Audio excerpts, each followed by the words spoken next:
In a lot of ways, the things that happen to us are not as important as the stories that we tell ourselves about what happened to us.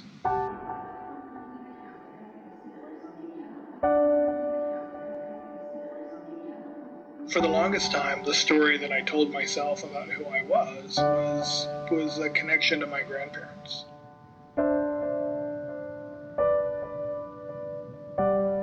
My grandfather, he was really the only positive male figure in my life, and he died when I was about 16 years old. I've always had a longing for the ability to sort of connect with him in some way. I wanted one of the pieces in the exhibition certainly to honor him. My grandfather's name was Robert.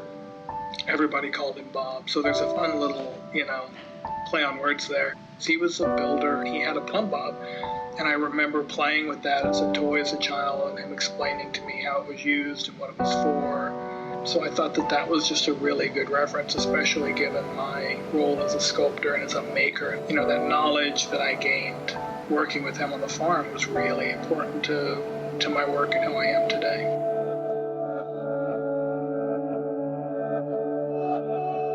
A lot of the work in the exhibition was difficult subject matter. We're dealing with some of the sexual and physical trauma from my childhood. These other things that happen, I never repressed them. I never pretended they didn't happen. I just sort of downplayed their role and importance in my life.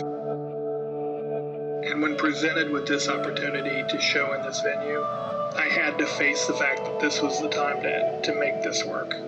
There were several pieces in the exhibition that are referencing not just my experience and what happened to me personally, but also the culpability of the people who were in my life at the time. A lot of people knew or should have known what was happening in my house and either chose to say nothing or chose not to see it. There is an image of me with two black eyes. That one was centered right across from the projector, and many people just overlooked that. And in the same way, many people were looking at what was happening in my life and just choosing not to see it or not able to see it. When I was 5 years old, a social worker came to our house to investigate reports of sexual abuse in our home. And my stepfather, he coached me on how to behave. It was in college when I started learning about some things that social workers are trained to look for. Is the child scared of one of the parents?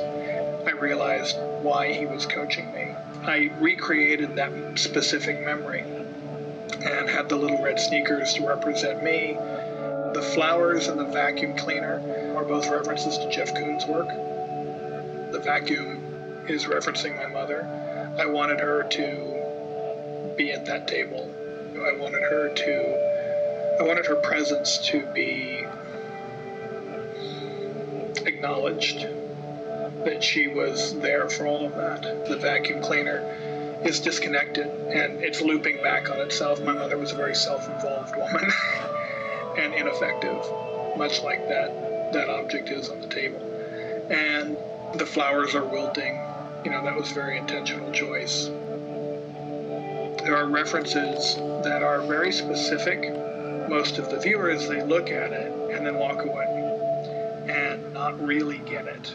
But if you stop and you think about it and you really look at what's in front of you, it's pretty obvious what's going on. And again, it goes back to that experience of this social worker came in and did a home visit and left and never came back.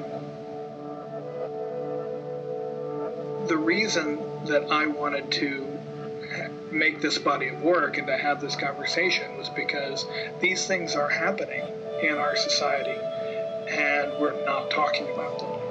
And because we weren't talking about them, people were getting away with it.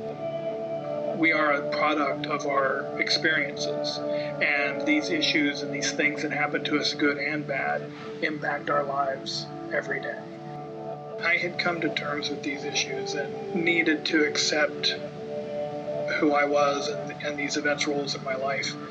I wanted people to accept themselves, and if my story could help them do that, then that was very meaningful.